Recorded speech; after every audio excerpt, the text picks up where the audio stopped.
அன்பு சகோதர சகோதரிகளே, இப்போ நாம் இதில் எதை பற்றி பேச போகிறோம் அப்படின்னா, ஒரு முக்கியமான விஷயத்தை பற்றி நம்ம பேச போகிறோம். அதாவது கேஸ் சிலிண்டர் லீக் ஆச்சுன்னா நம்ம என்ன பண்ணணும் அப்படிங்கிறத நம்ம எல்லோரும் தெரிஞ்சு வச்சுக்கணும். அப்போ தான் தீ விபத்துகள் வராமல் நம்மளால் தடுத்துக்க முடியும் இல்லையா? அதனால் கேஸ் லீக் ஆகச்ச ஒரு ஸ்மெல் வரும் இல்லையா? அப்படி ஸ்மெல் வரும் பொழுது நம்ம என்னென்ன பண்ணணும், என்னென்ன பண்ணக்கூடாது அப்படிங்கிறத பற்றி நாம் இதில் தெரிஞ்சுக்கலாமா? கேஸ்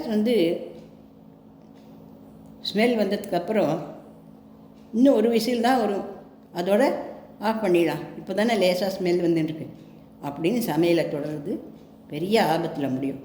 அப்படியே ஸ்டவ்வை, ரெகுலேட்டரை எல்லாத்தையும் ஆஃப் பண்ணிடும். முதல்ல கேஸ் ரொம்ப ஸ்லோவாக தான் வெளியேறும். கீழே தான் நிறைய கேஸ் வெளியேறி, கேஸ் சிலிண்டர் கீழே தான் நிறைய கேஸ் இருக்கும். பொதுவாக கேஸ் சிலிண்டர் தானாக ஒன்றும் வெடிக்கிடாது. நம்ம பண்ணுற சில தப்புகள் தான் அது காரணம். 2 சிலிண்டர் ஒன்று பக்கத்தில் ஒன்று சாதாரணமாக நம்ம வச்சுப்போம்.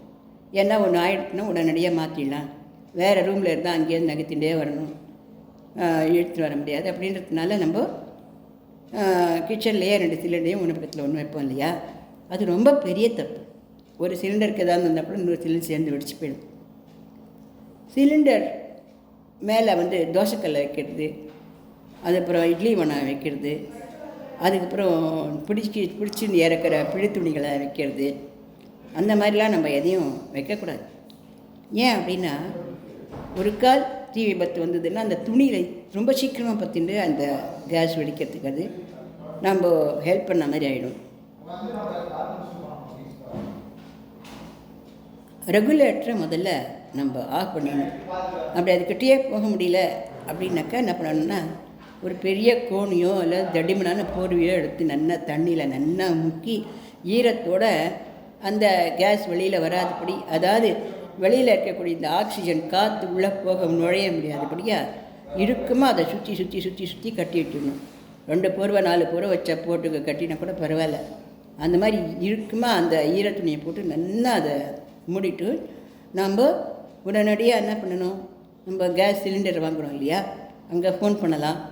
இல்லைன்னா 1906 அதுக்கு ஃபோன் பண்ணலாம். இல்லைன்னா 112 அந்த இடத்துக்கு நம்ம ஃபோன் பண்ணலாம். அதாவது தீயணைப்பு இதுக்கு நம்ம ஃபோன் பண்ணலாம்.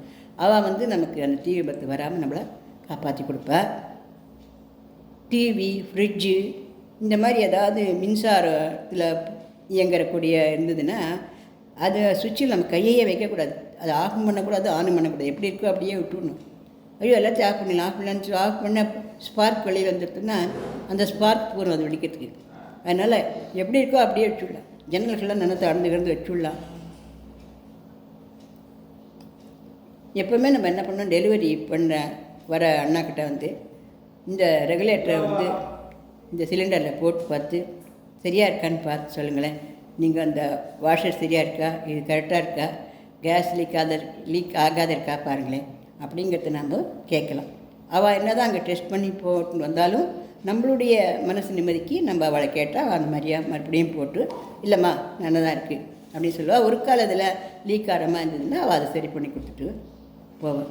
வருஷத்துக்கு ஒரு முறை அந்த டியூபை நம்ம மாற்றணும். டியூப் நல்லா புதுசாகவே இருந்தாலுமே கூட அது சின்ன ஓட்டையோ இல்லை சின்ன ஏதான பொத்தலோ இல்லை கிளி ஏதான தொண்டி பண்ணி வச்சுருந்தது, இல்லை ஏதான ஒன்று நெஞ்சு போய் கொஞ்சம் உண்டு எங்கேனா கேஸ் இருந்ததுன்னா கூட அது கூட தீ விபத்துக்கு காரணமாக இருக்கிறதுனால அந்த டியூபுகளை நம்ம வருஷத்துக்கு ஒரு தடவை மாற்றணும்.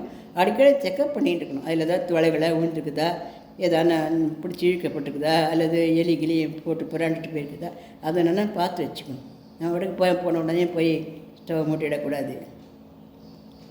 நம்ம அப்படியே அந்த சிலிண்டரை நம்ம தூக்கின்னு போய் கொடுக்கணும், வெளியில் எடுத்துன்னு போய் அதை ரிப்பேர் பண்ணணும் அப்படி தான் தோணினா கூட அது படுக்க வச்சு எடுத்துன்னு போகக்கூடாது. அது நிற்க வச்சு தான் எடுத்துன்னு போகணும். அதுக்கெல்லாம் நமக்கு அவசியமே இருக்காது.